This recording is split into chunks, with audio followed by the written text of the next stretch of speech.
Reading, writing, and activism are collegiate indoctrination factories. That's the focus of tonight's angle. Watching how things have played out during the first 13 months of the Trump era, I've come to the conclusion that liberals just aren't that interested in advocating policies that improve the lives of Americans. But what they do want, and it's part of the Obama legacy, is a constant state of protest and agitation, a resistance force-fed to them in their high school and college years. And now professors themselves are nurturing the next generation of revolutionaries. At many colleges, students are now expected to skip class to attend social justice rallies. Case in point, on Yale's admissions blog under the title "In Support of Student Protests," the assistant director of admissions writes, "For those students who come to Yale, we expect them to be versed in issues of social justice."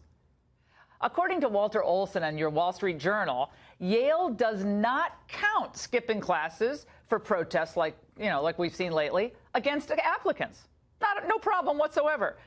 Now check this out. The dean of admissions at Tufts University, her name is Karen Richardson, after the Parkland shooting issued this statement to applicants. She said, "I want to assure you that Tufts is a place where civic engagement is not only tolerated, it's encouraged strongly. So when you act on your values in a principled way on issues about which you feel passionately, it will not be held against you in the application process. In fact, we may even take notice." So forget volunteering with the elderly or helping special needs children and put that on your college application.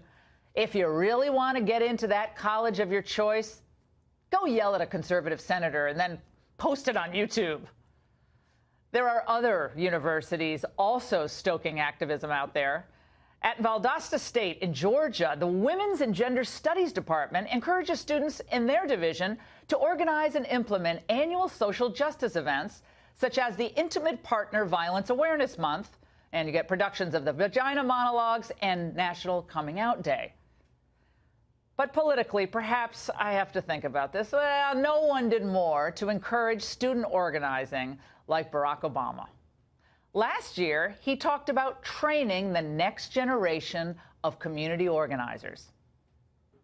Mateo and I and others have been talking about how we can create an effective network of global activists, some who are in politics, some who are in business, some who are in journalism or working for NGOs, and provide them the tools, the training, the networks, the relationships, the funding, so that they can be even more effective.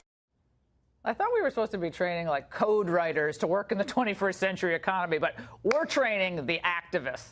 And I would say about what the president said there, they've already been pretty effective, right? Policing speech codes on college campuses, ejecting administrators who don't toe their political line, and now pushing for DACA and gun control laws. But there's something insidious afoot here. A few years ago, Nicholas Christakis, who's the head of a Yale college, was forced to resign after his wife, also a professor, dared to send out a mass email objecting to Yale's Halloween costume rules. She suggested merely that Yale students be allowed to wear whatever they want as a costume, kind of pro-choice, even obnoxious or offensive costumes. Well, the protest crowd cornered Christakis on the quad. He tried to have an actual discussion with them. So we're sitting here telling you that you are being racist. It shouldn't be a question as to whether you owe us an apology. And empathy is not necessary for you to understand that you're wrong. Let us tell you if you're being racist. Okay, no. Actually, that is actually how it works. You don't get a choice here. I disagree. It's not a debate. Look at me. Yes. Look at me. Yes. Look me in my face, first of all. You never tried to know who I am. Do not interrupt me. Using the word hurt your feelings without treating you like. You wait until it is your turn. Go wait Just for her. talk louder. I'm doing my best. You were disgusting. This is not a debate. Did you hear that? Well, at least they admit it now. They're not interested in debate. They would rather grandstand and bully and hurl insults than actually make a cogent argument. Now, Is it any wonder why a Knight Foundation survey found that 54% of college students say the climate on campuses stifles their expression for fear of offending others? The indoctrination of these students begins earlier and earlier. I'm talking grammar and middle school. And once reprogrammed, liberal adults deploy these student bots to do their own political bidding. Just look at the way they've used the high school students in Parkland. Certain Stoneman Douglas students successfully did use their social media platforms to spread their anti-gun demands, no doubt about it. But let's pull back the curtain here. Groups like Everytown for Gun Safety, founded by billionaire Michael Bloomberg, gave $2.5 million to support hundreds of marches for gun control, including the big one later this month. The Washington Post is telling us that high school students in the St. Louis area are not only planning a walkout on April 20th, but they're planning a protest at the office of Republican Missouri Attorney General Josh Hawley, who wants to unseat Democrat Senator Claire McCaskill. Again, the goal here is political power.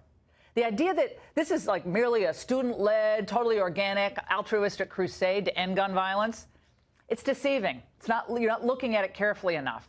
The focus here really is power, and it's partisan.